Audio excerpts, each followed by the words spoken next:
Okay, shalom ubracha. Welcome back. Hope you had a good fast, an easy fast, and a strong fast. Bezrat Hashem. Some kids in the background from neighbors. What can I do? So we're continuing Bezrat Hashem in Likutey Halakhot, Nefilat Apayim, discourse number 4, paragraph 17 in the middle. So, as we saw, Rav Nosson went very far in explaining many details of the half shekel coin and how it relates to the ideas of lesson 24, how it relates to the idea of simcha, the simcha by mitzvah, because the money, the silver collected, would go to purchasing sacrifices, ktoret, what was needed for the Beit HaMikdash and the Mishkan, and that was all simcha. So it's the idea of doing mitzvot with joy, because that's what the money went to, and also in it contained the idea of being a half shekel, like we said. Half is in and out, mate velo mate, which is the idea that a person is perceiving the infinite light, the 9 chambers, the keter, shining in the infinite light, but it's in and out, in and out. So in all these details, amazing that Rav Nosson explained. Also the word mishkal, that a person has to be always on the scale. He's always on the run. You know, he can't stay back, but then again, he can't go too forward. It's always like being with caution, advancing. All these amazing things about the shekalim, the shekel coin, okay? One other point I wanted to bring up is that the shekel coin came from silver. Silver in Hebrew is the word kesef. Chaf samech pei. Kesef is also the root for the word for yearning, kisufin. Kisufin. This is a point mentioned bypassing in the lesson, where Rav Nosson in the prayer on this lesson 24 opens it up a little, that when a person gets a setback, okay, and a person is like caught off guard, the healthy reaction of a person is to begin to express his yearning, okay, as opposed to the person says, it's not for me, there's nothing for me, it's like there's no Hashem in my life, and negativity and just dropping. The person who starts with simcha, when he gets a setback, his yearning, his kisufin come out.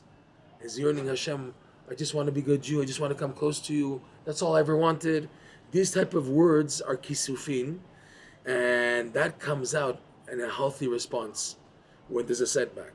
So that's another point of the shekel coin was made dafka of silver, okay? That's a side point.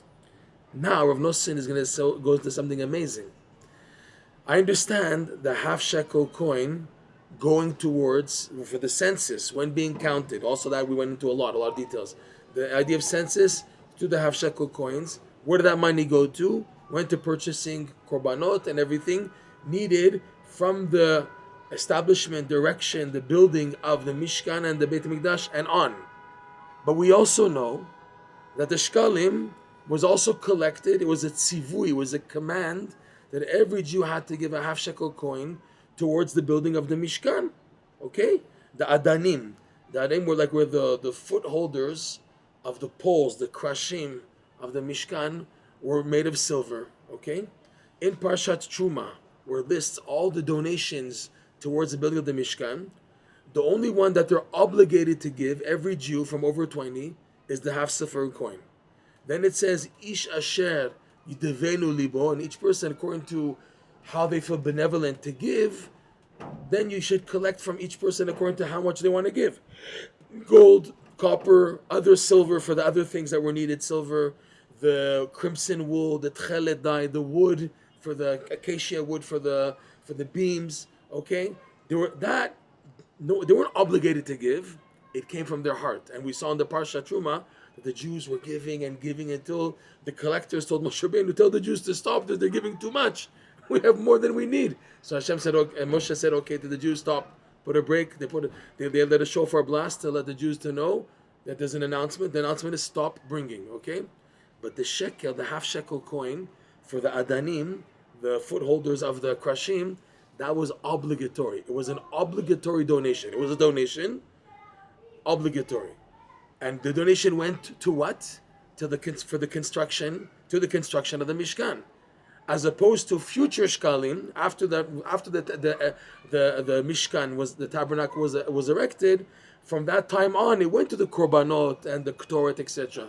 But the initial donation of the half shekel coin went for the construction of the mishkan. Rav Nosson goes into why. What does that have to do? Okay, we after explaining the idea of the shekel coin is the idea of doing mitzvot b'simcha. What does that have to do with the construction of the mishkan, and later on the Beit Hamikdash also? Okay, so it says like this. I'm not sure about when King Solomon constructed the Beit Hamikdash, if also the obligatory shekel coins went towards the temple itself. I don't know about that, but even if not, the fact that the initiation of the Mishkan started with a obligatory donation of half silver coins, and the initiation of the Mishkan also continues into the first temple, the second temple, and also the intermissions between when Yeshua came to Gilgal, okay, and then all the other places that they had, Shiloh, all the places they had also, they're all a continuity of the tabernacle and the initiation of the silver back then. So it's all like a continuation. So look at this. The Alken, Rav Nosson says, Nitztavu liten shkalim be'et hakamat hamishkan. Therefore, thus we can now understand why the Jews were obligated. It wasn't like, okay, whoever wants to give. You have to give the half silver shekel coin. Okay, they were obligated to give the shkalim at the time of the erection of the Mishkan, at the building, the construction of the tabernacle in the desert. So explains Rav Nosson, what is the idea of the Mishkan and the Beit HaMikdash? I just want to mention something on the side. I'm so amazed by Rav Nosson. Okay, we're learning something which technically is pertinent to the month of Adar, Parshat Shkalim, and is going to Parshat Zachor. So that's Adar. But now we're in the 3 weeks, and it's a main topic, the Beit HaMikdash now, the destruction of the temple, what we fasted for yesterday, a lot to do with the temple, and then Tisha B'Av coming up. So Rav Nosson is going to give us a feeling of what the Beit HaMikdash and the Mishkan are supposed to represent for us, and what we lost, what we're missing, and give us a feel for that. So I'm always amazed by Rav Nosson, the timing. It's so Ruach HaKodesh. We're now in the 3 weeks, and where we're holding, it's so pertinent. It's just amazing, the high level of Ruach HaKodesh in this book. It's just not normal. Okay, so again, therefore, the Jews were obligated, commanded to give the shekel coins for the building of the Mishkan. When he says shkalim, he means the half shekel coins. In plural, it becomes shkalim. When you have many half shekel coins, so you call them shkalim. He doesn't have to say every time the half shekel coins. It's understood. So now why? Ki kol chadrei hamishkan u'beit hamikdash uchleihem. Because all the details of the rooms of the tabernacle and of the Beit HaMikdash and their vessels, it's detailed in the Chumash, and it's further detailed in the Book of Kings by King Solomon building the first temple, and it's further detailed also with Ezra, and it's further detailed by Yecheskel in the third temple, Bezrat Hashem. So many details, you begin to wonder why. Rooms and little antechambers and little openings and then pillars and all types of decorations. Every detail, so many details. You know what? What's going on? So Rav Nosson says, all the rooms of the tabernacle and of the Beit HaMikdash and all the vessels used towards the service of the tabernacle and the Beit HaMikdash, kulam hem bechinat kelim vechalot diktusha. They are all the idea of vessels and chambers. A chamber, like we said, also is a vessel. The word echal has in it kli, like we said many times. So they are all vessels and chambers for holiness. Already, if we just stop at this point, the idea of the Beit HaMikdash and the Mishkan being in this world is like an antenna receptor for that being the focal point of receiving holiness from the infinite light, from the highest levels to this world. Everything is through the Beit HaMikdash. Everything is through the Mishkan.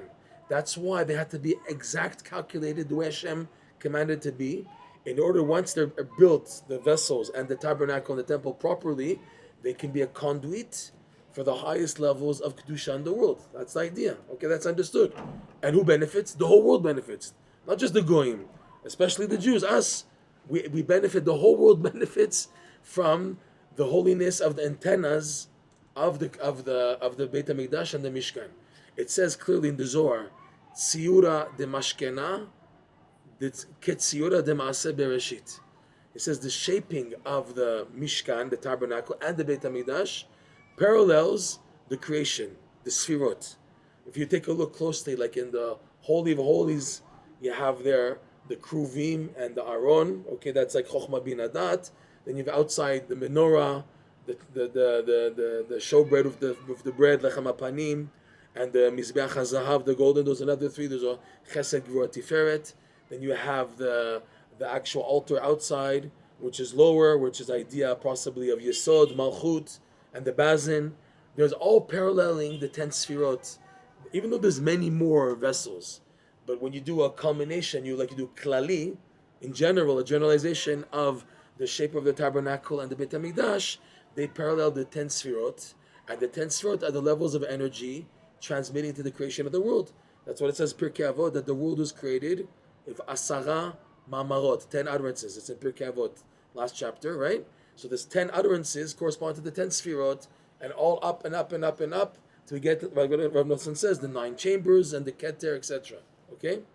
So the idea of the Mishkan and the Beit HaMikdash were to be vessels for holiness.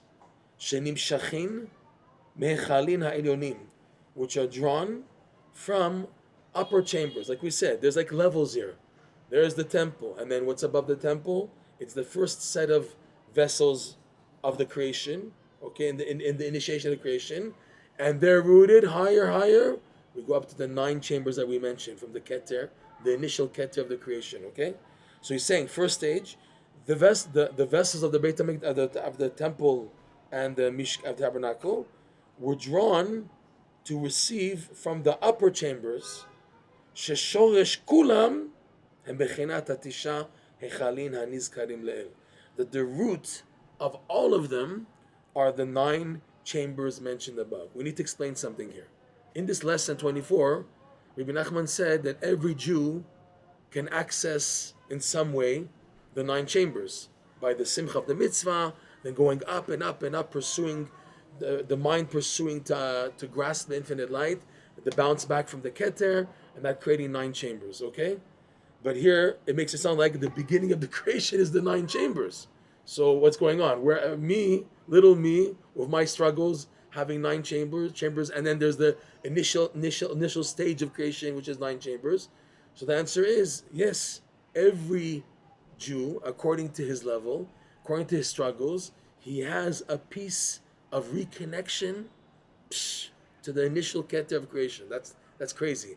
It's true that every dimension has a Keter. There's the Keter of Atzilut, the Keter of Bria, Yetzira, Asiya. There's dimensions, right? There's a Keter each level, but each one ultimately is connected to the real big Mac 9 chambers of the initial stage, but they're all connected. So me, I have my personal struggles, and I have the 9 chambers that I create through them that will be filled with infinite light, fine, by doing mitzvah b'simcha. But now on a klali level, to help the world at large to have this light come down so that they each individually can access their 9 chambers according to their struggles, that was the necessity of the Beit HaMikdash and the Mishkan. That they were vessels to draw, to have a root connection to the 9 upper chambers that we mentioned many times. But the temple would do that in a general level to have that accessible for the world. In a sense, if the temple was here and the tabernacle, I would have an easier time with the struggle of the Keter bounce back and the setbacks and taking it properly and allowing the 9 chambers to be created and to fill them with the infinite light. I would have an easier time doing that. Because there's a lack of the Beit HaMikdash, so the average person, his simcha is anyways not there. It's not 100%, it's not 90%, it's not 80%, it's like up wishy-washy. So anyways, his simcha and doing mitzvah is very partial. So then when he gets hit by the Keter, the bounce back also, taking it properly, is also partial. And then even though to a degree, he allows some light to come in, but it's not enough. So many people do crash even after having this happen. It doesn't work out. Why doesn't it work out? Because there's no Beit HaMikdash. Okay? With that perspective, I can understand why I'm not handling my setbacks, because there's no Beit HaMikdash. So what to do? Times like this, the 3 weeks, is a time to yearn. Mourning, another term for mourning is yearning. To mourn and yearn for the temple. How much I need the Beit HaMikdash in my life. I need it so badly so that I can have proper simcha in my life, so that I can have a proper attitude when being bounced back from the setbacks of the Keter, and that I can properly receive within creating 9 chambers, receive infinite light to fill them up, okay? So I'm missing out. I need the temple for that. I need the Beit HaMikdash. That's why it's a big thing in these 3 weeks. It's a big devotion. Many people don't know about it, about saying what's called Tikkun Chatzot. Normally it's called the midnight lament, the lamentations, we dirges at midnight. During the 3 weeks, in addition to that, whoever can do that, this is something which is more easier, at the noon time, midday, halachic noon, whatever it is in each region where you are, the Arizal instituted to mourn over the Beit HaMikdash for about half an hour. And the Chida instituted to say Tikkun Rachel from Tikkun Chatzot. Best time at midday exactly for half an hour, but if not, any time from midday, from noon until Shkia, until sunset. Okay, to take half an hour to cry over the Beit HaMikdash, to mourn over the Beit HaMikdash when I'm missing, that it affects me. I'm affected that there's no Beit HaMikdash, that I have setbacks. I'm not going to blame myself necessarily. Okay, there's a blame to myself. But the main blame is that the Beit HaMikdash hasn't been built in my lifetime, and I'm suffering the repercussion of that I can't manage my setbacks, and I can't have proper simcha, okay? So this is what we need. He's filling us in, Rav Nosson. This was the temple. This was the tabernacle, to give that accessing on a more general level, making it easier for people to access their 9 chambers. Because ultimately there's the temple, there's Hashem, there's the tzaddikim, Kohen Gadol. But how about me? I also count. I'm also part of the picture as an individual Jew. I have my individual part and piece of the cake also, and that's what we need. Fine. So going back, the root of the Beit HaMikdash and the Mishkan is rooted ultimately in the 9 chambers mentioned above. She'al yadam ikar hasagat elokuto. Like we said many times already, through these 9 chambers, which again is the reminder, they were made from Chokhmah, Bina, Dat. There are 3 sections of the mind, of the intellect. There's 3 functions that a person uses in his brain. He has the Chokhmah function, the Bina, the Dat. You need them for various things in life. Chokhmah is now you're understanding, you're getting information for the first time. Then Bina is developing it, and Dat is now making something useful with the development. Now I can do something with it. So Chokhmah, Bina, Dat. The 9, like we said, is created that when the person's mind hits the Keter, he's hit with a setback, okay? He's hit with something that comes unexpected. So the mind is, on one hand, it's being stopped, it's being prevented from advancing, so it's being settled. But in the process of being settled, the mind becomes mumbled. And the mumbled allows them to become intermingled, intertwined, so they become 3 times 3, because they become intertwined in combinations that lead up to the number 9. So that's the 9 chambers. And again, the person is bewildered. He's not there. He's caught off guard. That's what Hashem wants, and that what Hashem needs in order for the infinite light to fill up the person's finite essence through these vessels, which are in between his finite existence and the infinite light. It's like an in-between gateway, the 9 chambers. 9 chambers in the Keter, they work together. They're even considered one and the same, because the 9 chambers are due to the Keter, so it's considered as an extension, okay? So he's saying, perception of godliness comes from this. Whenever you want to perceive godliness, it's not just from sitting and learning Gemara for 50 years, learning Zohar, Kabbalah, whatever, for just sitting down and learning. Okay, that's absorbing, fine. And that's building your Chokhmah Bina Dat, fine. But when perception of godliness, which is now taking the Torah you're learning, and then seeing the deeper level of it, the personal level, from a higher advantage, for that you need the infinite light. You need godly intellect to fill in. And that comes when a person is having his ups and downs, like a normal Jew. Even though he's learning Torah, the ups and downs allow him to internalize what he's learned. Now I understand what this means. This Gemara that I learned 20 years ago, after going through what I'm going through, now I get it. Now I get it. Or the Zohar, Kabbalah, you can learn all the things theoretical. But to internalize it, the setbacks in life. That's what allows it in. So again, the Beit HaMikdash, which was again antennas for the 9 chambers, because of that, the Beit HaMikdash and the tabernacle were considered the main vehicles for godly perception. And he reminds us of Nosen. How do we get to this? How do we get? Because Rabbi Nachman is very steadfast and firm about the presentation here. The only way to get to the 9 chambers, the only way is by doing mitzvot with joy. Okay? Just a side point, what the Arizal said about himself. The Arizal said about himself that the main reason how he reached his high level is because of his happiness in doing the mitzvot. His simcha in doing the mitzvot. The Arizal himself said about himself, that his main vessel for perception, like the Kabbalah of the Arizal, man, what could be higher, right? He said it was through simcha. Simchat of mitzvot. Unbelievable, okay? So again, Rav Noson's reminding us now, the way to reach perception of godliness, which is through the 9 chambers, is through doing the mitzvot with simcha. Okay, what does that have to do with the temple? Where do you see simcha of mitzvah in the temple or in the Mishkan?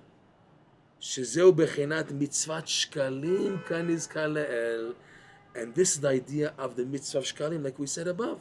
The idea of shkalim is to activate the simcha of the mitzvah. Because the shekel coin, the half shekel coin, will eventually go towards the sacrifices and the ketoret. So retroactively, even beforehand, it already activates in the person giving the shekel coin, the half shekel coin, simcha. It's already, once he's already giving it, the sacrifice hasn't been purchased yet. The ketoret hasn't been sold and bought and made, etc. Nothing yet. It's in potential, but that's already enough. Once the person does the giving of the half shekel coin, it's already a connection. It's already a funnel connecting already to the simcha, which is still in potential, but because the good ratzon, again, you see, it's amazing. The half shekel coin, which is kesef, kisufin, yearning. It's silver and also yearning. That's already done. It already activates the simcha that's going to be, so it's boring it to the present. It's like once Rav Nosson told a Breslov chassid who was very broken and down and depressed and dejected. So he said, I don't know what to do, how to be happy. So Rav Nosson told him, borrow the simcha from the future. Borrow it. That's the same idea here. You're borrowing the simcha from the future by the half shekel coin. So in its makeup, it's phenomenal, the half shekel coin. Hasn't happened yet. I didn't buy a sacrifice. There's no korbanot yet from this money. There's no ketoret from this money. But just the fact of giving it already activates the simcha that's going to be. It's so strong, it's powerful enough that already in the present, from the future, I'm taking from the future simcha, bringing it into the present, and it's enough to activate simcha in the present. Phenomenal, okay? Alken, so now I understand why the commandment to give the shekel coin for the initiation of the construction of the tabernacle in the desert. Alken nitztavu liten shkalim b'shvil binyan hamishkan. Now I understand. Thus we understand why the Jews were commanded to give the shkalim towards the building of the Mishkan, the tabernacle. Makes sense now. Ki mishkan shu bechanat hechal inan nizkarim le'el. Because the Mishkan, which represents the idea of the chambers, which are antennas for the upper 9 chambers, which are the key for perception of godliness, right? So the Mishkan, which is the idea of chambers and vessels for this perception of the 9 chambers. Nivna v'nasa al yedei asiyata mitzvah b'simcha. The way they're built, the only way to it is being built and done through doing the mitzvot with joy, period. Okay? So where is that? That's in the shkalim coins. Shei b'chinat shkalim kan izkar, which is the idea of the shkalim mentioned above. Okay? So it fits in perfectly. It was a command, a tzivui. No one can run away from it. You're over 20, you have to give a half shekel coin. Why do you have to? Because that's the only way you're going to reach the perception of the 9 chambers. By you giving your half shekel coin towards the Mishkan, you're activating the simcha that you need in your life, personally. The future simcha coming from the Mishkan is now in this integrated in the shekel coin. Okay, you giving it allows you to access the 9 chambers, which are mainly due to the tabernacle as the main hechal, kli, vessel, chamber for the perception of godliness that you need. Okay, fits in amazingly. So Rav Nosson, because this is a very fine detail, Rav Nosson now, he said this is like a rare place where Rav Nosson does this. He now uses a proof from the lesson Rabbi Nachman gave itself, lesson 24, to express this idea that the Mikdash, I mean, I can understand it on my own. For all the Torah literature out there, I don't need so much Rabbi Nachman to give me that insight to know that the temple was a beacon of light, of holiness, of the divine presence, and of course intellect and godly. I know that already. But here it comes out strong that Rav Nosson wants to emphasize the strength of the connection of simcha with the perception. That nobody talks about.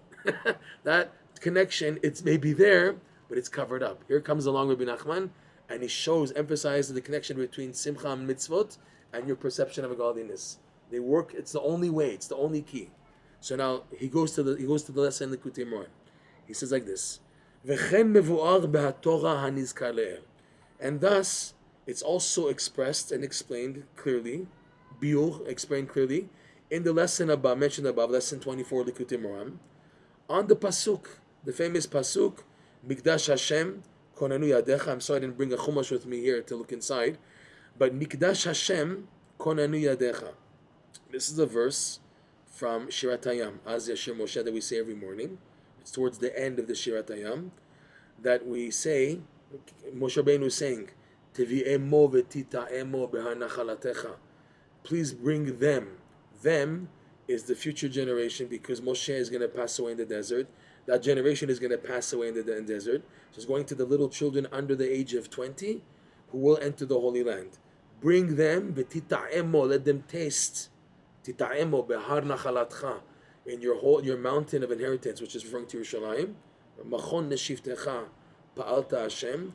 Machon, it's like a basis for your chair, because the Beit HaMikdash here in Yerushalayim is directly underneath Hashem's, so to speak, heavenly throne. Machon neshivtecha, which will be eventually the temple, because Moshe Rabbeinu is talking while leaving Egypt, right? The splitting of the Red Sea. It will become a machon, a foundation for your stool, for your chair. Pa'alta Hashem, that you made. What did you make? Mikdash Hashem konenu yadecha. Mikdash, there's many ways how to interpret the verse, okay? Mikdash Hashem konenu yadecha. The Mikdash, the temple which you will build, Hashem konenu yadecha, that your hands will build. Hashem's 2 hands will build, the Gemara says on this verse, the future temple, the 3rd temple.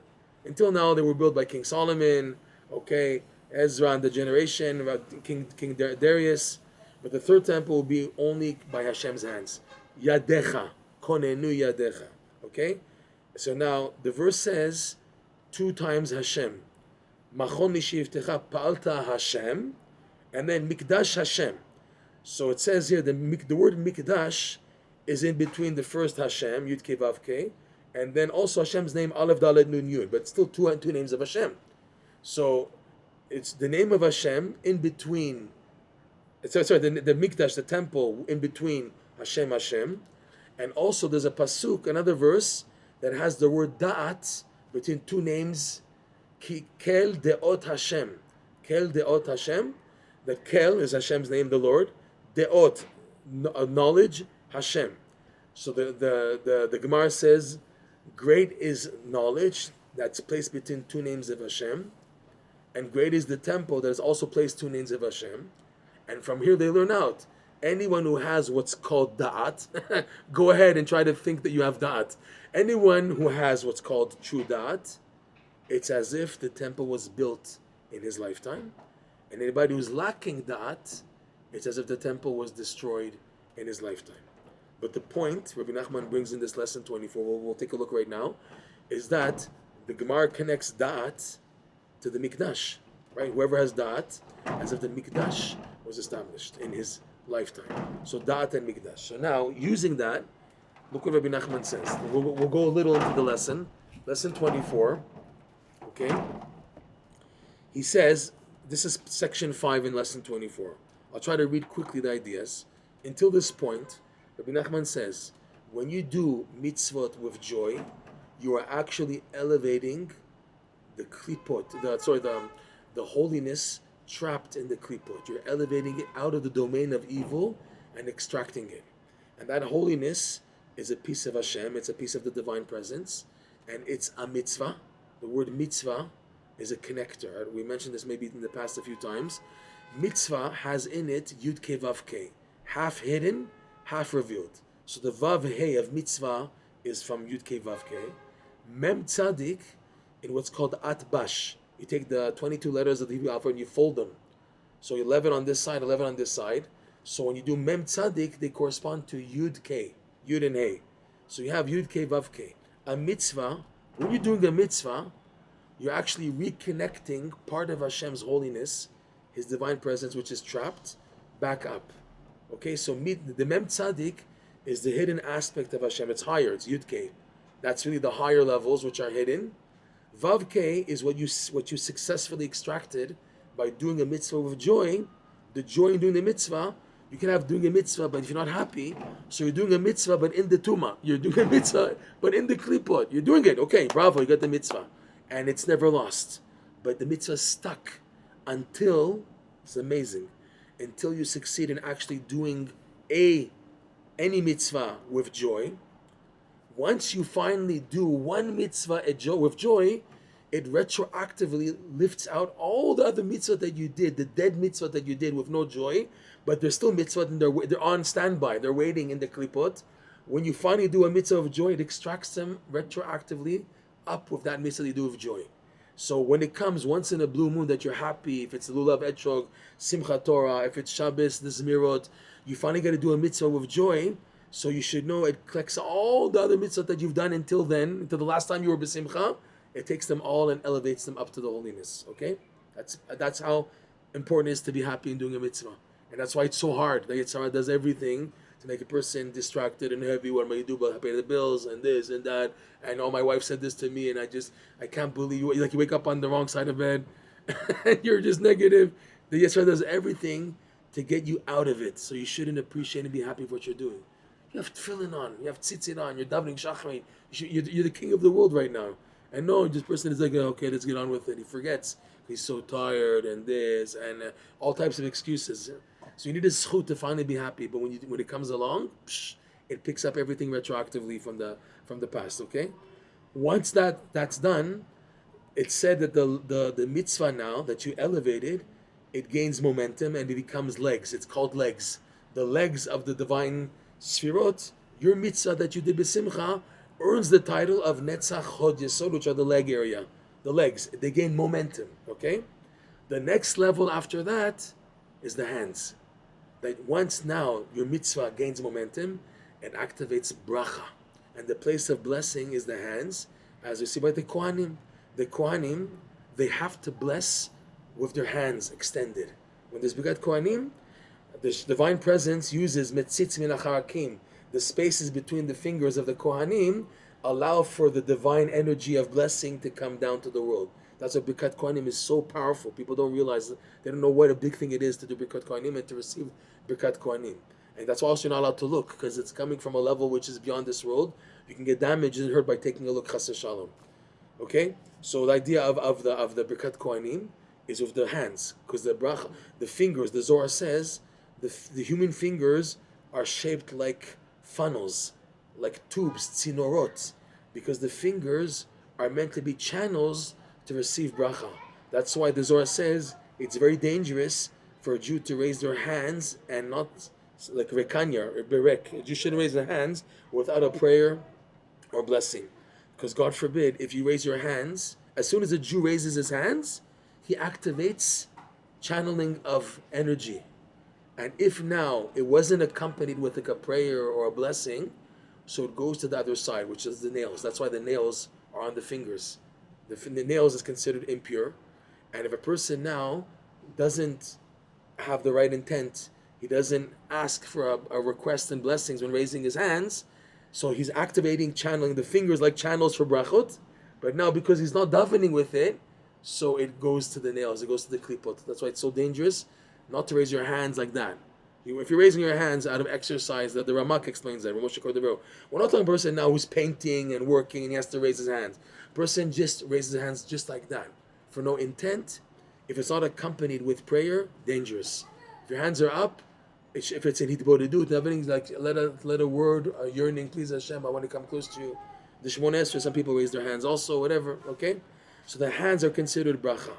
And he says there, in this lesson, the main bracha that comes down, the main blessing in the world is intellect. You would think the main blessing is to have a nice Ferrari, a nice giant house. Why not? I can do mitzvot with that. I can do achnasat orchim and everything, and mitzvot, and why not have it good in this world? So okay, but the main blessing is the blessing of intellect. If you have everything and you don't recognize Hashem through it, so what value is it? So the main blessing is intellect. When you have that, anything can be used as a means for divine perception. Anything, even an apple, a lemon, even a small house, even a jalopy car. Once you have intellect, right? Da'at kanita, it's a famous expression from the Gemara. Da'at kanita ma chasarta. Da'at chasarta ma kanita. If you acquire da'at, so what do you have? You have nothing. Sorry. Da'at kanita ma chasarta. What are you lacking? If you have da'at, everything for you is amazing. Whether it's 5 cents or 5 million, you have intellect, and Hashem uses everything to channel that awareness of Hashem through it. So it doesn't make a difference. Everything is gold. Everything is gold, whether it's 5 cents or 5 million. Da'at chasarta makanita. If you lack da'at, then you can have all the riches in the world, everything. It's nothing. It's like water. It has no value because there's no expression of godly intellect through these items because you're lacking da'at. Okay? So he says in the lesson, Ikar bracha shenishpain hayadayim, and the main blessing that comes through the hands, and this is all due to doing the mitzvah b'simcha, hem sechel, is intellect. Okay? And he says, ukeshebaim lemata, and when the intellect comes down to this world, it shapes according to what the person wants. The original form of bracha is intellect. When it comes down, the person can have their free will choice to alternate it, to change it. So he says, when it comes down, na'asim lechol echad echad kfi retzono. A person's ratzon changes the blessing of intellect to what he wants. Like it says, this amazing proof from Rabbi Nachman. Kmo shekatuv, look at this. We say it every day in Ashrei, 3 times a day. Poteach et yadecha, umasbiah lechol chai ratzon. Hashem, you open up your hands. Okay, that's the opening of the hands to allow the shefa to come down. Look how Rabbi Nachman interprets it. Umasbiah lechol chai, and with the opening of your hands, you give satiation to all living, ratzon, according to their ratzon. This is how Rabbi Nachman interprets this unbelievable pasuk. According, umasbiah lechol chai, but the condition is ratzon, according to each person's desire. That's how it comes down. So then he says, bechen mishehu baal nefesh. So therefore, someone who's a master of the soul, means someone who cares about the soul. He says, okay, this world and everything, but I'm looking at the goal. I'm looking at the goal of this world, which is my neshama. That's what I leave the world with, right?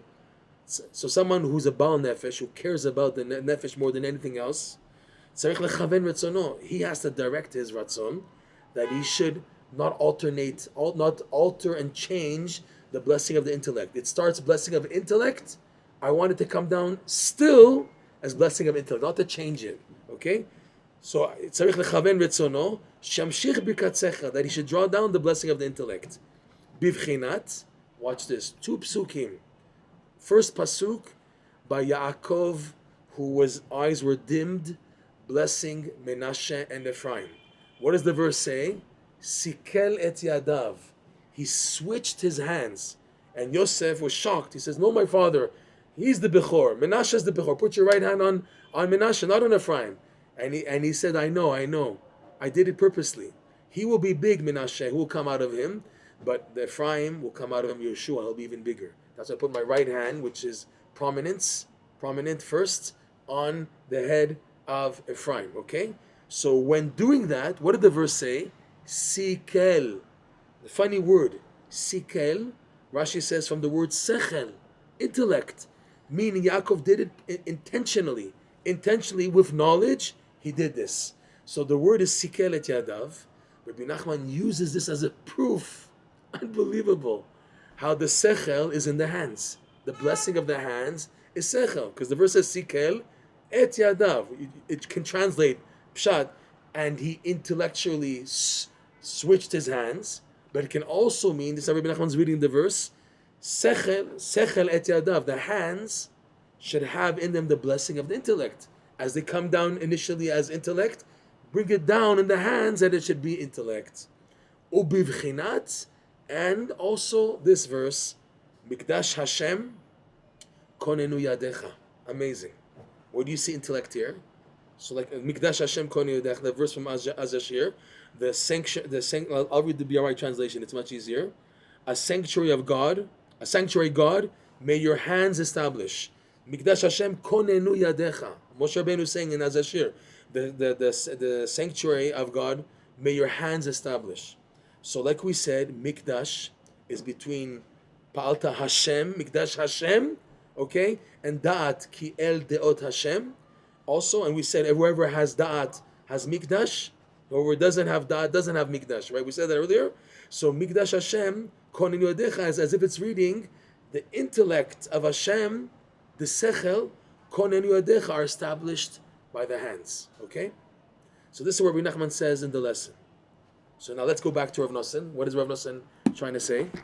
So Rav Nosson says like this. V'chen mevuar b'Torah nizkar le'el al pasuk. And also this idea that the building of perception of godliness, okay, is through simcha, and all that is found in the Beit HaMikdash is hinted to in this lesson on the verse Mikdash Hashem konenu yadecha. The Mikdash, which is the intellect of Hashem. What is the Mikdash intellect of Hashem? What we're looking to get. Divine perception, which is an antenna for the 9 chambers. So Rav Nosson says, Rabbi Nachman himself says it. That Mikdash Hashem konenu yadecha, to the hands. And the hands are due to the feet, and the feet are due to extracting the mitzvah from the klipot by doing it besimcha, with joy. Okay, all this fits in. So Rav Nosson's using a proof from Likutey Moharan, the lesson, to show this amazing idea, how Mikdash is the perception of godliness, but it's through simcha. Because like in the lesson, that's how the development went. Okay? And he says, Mikdash konenu yadecha. And he explains now, Shem Mikdash, he, bechinat birkat sechel, because the Mikdash is the idea of the blessing of the intellect, as mentioned there, see there. What Rav Nosson is adding here is absolutely unbelievable. He's explaining the lesson. Twice in the lesson, does Rabbi Nachman talk about perception of intellect. One is this initial stage, that once you have the hands activated because you did the mitzvah b'simcha, so now you're activating bracha, but be wise and draw upon yourself the blessing of intellect. Okay? And then he says afterwards, but don't be fooled. Don't think that intellect alone is the goal. Because intellect without emunah is nothing. And he says you may have to make sure that you have intellect, but the goal of intellect is to realize that you don't know. The not knowing, which is emunah, you don't know, so I just believe, has to always be above your intellect. So as much as Hashem opens your mind to know, the main perception that you get in life is to realize how much you don't know. And when you do that combination of emunah and intellect, you activate the keter, and the keter smashes you back to allow for the infinite light to fill in. Here Rav Nosson is saying, already the birkat sechel that you got even before hitting the keter is already the idea of the Beit HaMikdash, which is divine perception. And it's ultimately rooted in the 9 chambers from the keter. Even though you didn't activate it yet, you're already activating birkat sechel, is already in a sense having a foretaste of the infinite light of the 9 chambers. So you might ask, so if that's the case, let me just stop there. Why do I need the keter and the bashing and the setback? Why do I need more than that? Let me just stay at the birkat sechel. So the birkat sechel is a prerequisite to get to the keter. Birkat sechel is an awareness of that you don't know. But together, they push you forward so that I know now that I don't know, but I still need help. I still need light and guidance to save me in life. I'm in danger. Okay? The intellect is giving me, in the meantime, a means now to go forward more. But it's not enough. I need Birkat HaSechel, just like the Beit HaMikdash. Like we said, collectively, the Beit HaMikdash enabled the Birkat HaSechel. It's now a main antenna for the general transmission of the blessing of the intellect in the world, the perception of godliness. That is to help Jews on a general level to get the first stage of Birkat HaSechel by being B'simcha B'ezrat Hashem. But that's the prerequisite to get eventually to the Keter, which will lead you to a higher level of intellect, which is the infinite light, which you want to get to. And the difficulties you're facing in life, the only solution is not yet from the Birkat HaSechel, it's from the infinite light shining into you in the 9 chambers. That's what you need to get to, B'ezrat Hashem. You got that? So Rav Nosson Do is joining them together. Saying the Birkat HaSechel is already a foretaste, a prerequisite, not the full thing yet. You still have to go forward, but it's a foretaste of the infinite light already, that you can already touch, grasp, get a glimpse of by doing the mitzvot of joy already. Okay? So it's amazing how Rav Nosson's explaining Likutey Moharan, at the same time bringing a proof from it to express this idea of the Beit HaMikdash. Okay? See there? When Rav Nosson says, see there, he means it. He's serious. You have to go back and look at Likutey Moharan. After what he explains, and then you see it in there, you see it more enhanced. So that's what we try to do right now, B'ezrat Hashem. And he explains now. Ki ikar hasagat elokut haya beveit hamikdash. Because, like, again, he's like making it like fundamental and foundationed, that the main perception of godliness was in the Beit HaMikdash and the tabernacle, both. Okay? Kumo shekatuv, like the verse reads, V'no'adati lecha sham. The verse reads, let's take a look at this verse. This verse is from Parshat Truma. This is Shmot, chapter 25, verse 22. Okay? The verse talks about the making of the kaporet, the aron and the kaporet. In Parshat Truma, you have to make a box with gold outside, gold inside. You have to put in there the 2 tablets and the Sefer Torah, and some say the broken tablets, whatever. And then you have to put the kaporet on it, which was thick. It was a tefach, 10 centimeters thick. And on that you had the 2 kruvim, the 2 little faces of little children with the wings. Okay? So once the commandment on verse 21 that you should put on the kaporot the 2 kruvim, the next verse is this verse 22. Once you have the kruvim on the kaporot and it's closing the box of the aron, then it says v'no'adati lecha sham, and I will speak to you, Moshe, from there. That's where this is what Rav Nosson's adding here is just unbelievable where he's going, where he's taking us. I don't know if we have enough time for this. It will continue. I don't know. Let's see. And I will speak to you from above the kaporet, which is the covering of the ark, from between that airspace between the kruvim, but it's from the kaporet. Hashem is like revealing from the kaporet, and Moshe is hearing from above the kaporet, between the kruvim, asher al aron adud, which is on the ark, the box. And I will tell you et kol asher atzaveh otcha el bnei Israel. Everything I'll command you to tell the Jewish people. Okay, this is the actual verse. Rav Nosson is telling us like this: Ikar hasagat elokut haya beit hamikdash v'hamishkan. Because Hashem told Moshe Rabbeinu, v'no'adid Hashem, I will talk to you from there. The question mark is, Moshe Rabbeinu wasn't in the Beit HaMikdash. He was in the tabernacle. I understand that, but in the Beit HaMikdash, Moshe Rabbeinu passed on already. What's going on here? So once Moshe Rabbeinu established that connection with Hashem from on top of the kaporet between the 2 kruvim, which in our context is the infinite light shining its message through Moshe Rabbeinu. Okay, once that was established, it allows now for all upcoming tzaddikim to receive a type of divine inspiration to the Beit HaMikdash. To explain, we need to tell a quick story. The story is about Rabbi Nachman's grandfather, Rabbi Nachman Horodenker, who's buried with the students of the Baal Shem Tov in Tveria, here in Eretz Yisrael. Rabbi Nachman Horodenker was a student of the Baal Shem Tov, and eventually they became mechutanim. His son, Rav Simcha, married the granddaughter of the Baal Shem Tov. Okay? Simcha, the son of Nachman Horodenker, married Fega. These are the parents of Rabbi Nachman, by the way, okay? So Rav Nachman Hordenker, being much younger than the Baal Shem Tov, he asked every time the Baal Shem Tov, I want to move to Eretz Yisrael. Can I move to Eretz Yisrael? And the Baal Shem Tov said, not yet. Can I move to Eretz Yisrael? Not yet. He kept on stalling him. And he was so burning to move to Eretz Yisrael. And he said, Rabbi, I really want to go to Eretz Yisrael. So Baal Shem Tov told Rav Nachman Hordenker, I want you to go to the mikveh. And when you come back, tell me what you saw in the mikveh. The students of Baal Shem Tov, they would dunk. I guess they didn't have so much chlorine in the mikvehs back then, but they would dunk with their eyes wide open. And while in the mikveh, they would have visions. They would see things. Okay? So he dunked several times, and they came to Baal Shem Tov, and Baal Shem Tov said, okay, tell me what you saw in the mikveh. So he said, the first time I dunked, I saw all of Eretz Yisrael. Second time I dunked, I saw Yerushalayim. Third time I dunked, I saw the Beit HaMikdash. Okay? The next time I dunked, I saw the chamber, the antechamber. Next time I saw the Holy of Holies, but I saw that it was missing the Ark, the Aron. So the Baal Shem Tov laughed, and he says, what do you want? The Aron is here in Mezhbosh, in the Ukraine. Referring to himself. The Aron is here in Mezhbosh. You saw everything, but the one thing missing that you didn't see in the vision is the Ark. Because he said the Ark, the Aron is here in Mezhbosh.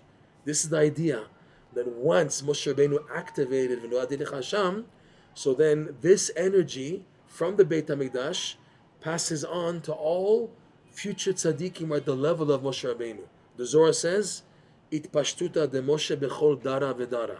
The presence of Moshe Rabbeinu is in every generation. The Midrash says clearly that Mordechai was the Moshe Rabbeinu of his generation. And that's how it is in every generation. There is, the Arizal says, there's one tzaddik who is from head to toe, if you want to say incarnation, it's hard to say reincarnation, but a re-expression of Moshe Rabbeinu totally from head to toe.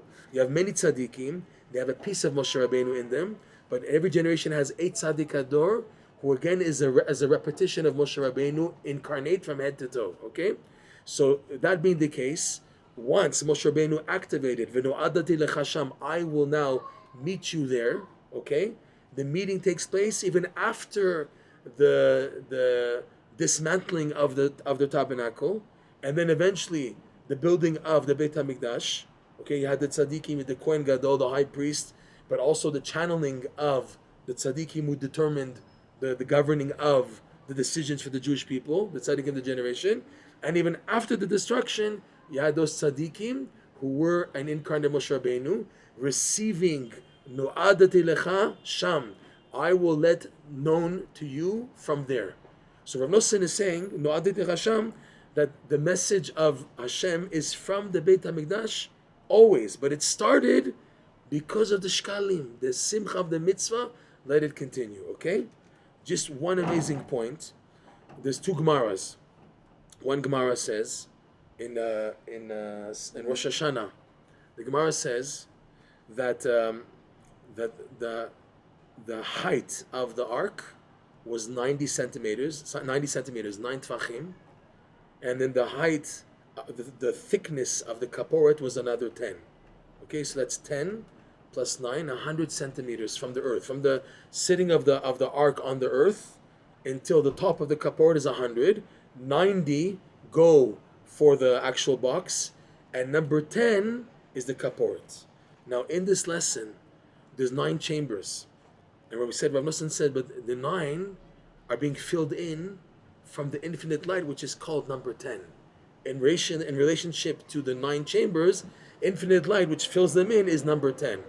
So the kaporet was the place of number 10. You have the 9 and the 90, which is the 9 tvachim of the actual box of the Aron, and then the kaporet itself is the 10th one, and from there, Moshe Rabbeinu heard, not from there directly, but from the airspace above it between the Kruvim, because he is a finite existence. He now has to receive from the 9 vessels Moshe Rabbeinu. So he's hearing the message of God coming directly above the kaporet, which is the infinite light, which is number 10. Okay? That's one Gemara. And there's other Gemara in Sanhedrin that parallels and this fits in very much, unfortunately, with these 3 weeks of mourning, that the divine presence, before going back up after the burning of the temple, went through 10 stages, 9 plus 1. Okay? So the initial stage is that it says that the divine presence, which was in the ark when the temple was being destroyed, so went up from the Aron to the Kaporet. Sorry, it wasn't the Kaporet. It went from the Kaporet. It was in the Kaporet. That's stage 1. From Kaporet to the Kruvim, the angels, and then Kruvim to the Miftan, the entrance, and so on. It lists 10 exiles until the final stage, the divine presence went back up to heaven. Okay?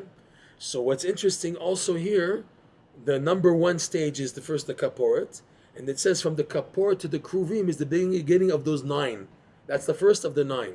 So again, you see number 9 plus 1 in relationship to the Aron itself. Okay? So it's fitting in, all these details are fitting in perfectly to what Rav Nosson is trying to say here, that the 9 chambers are revealed through the Beit HaMikdash, and you see it in the makeup of the Kaporet and the Aron, and also all the details of the exile, etc. So again, one more time, just to read Rav Nosson saying here,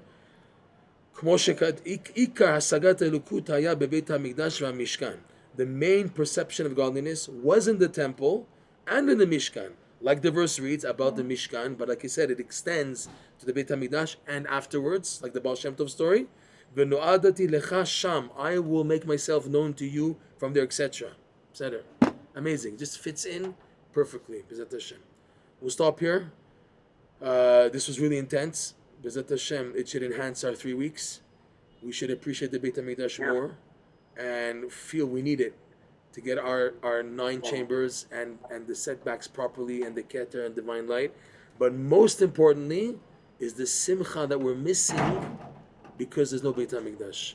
The Simchat HaMitzvah, which was the makeup of the Beit HaMikdash and the Mishkan, that we need, that's our key. In other words, where do we look? Look at the Simcha. Don't look, there's no dot, the setback, I don't know what to do.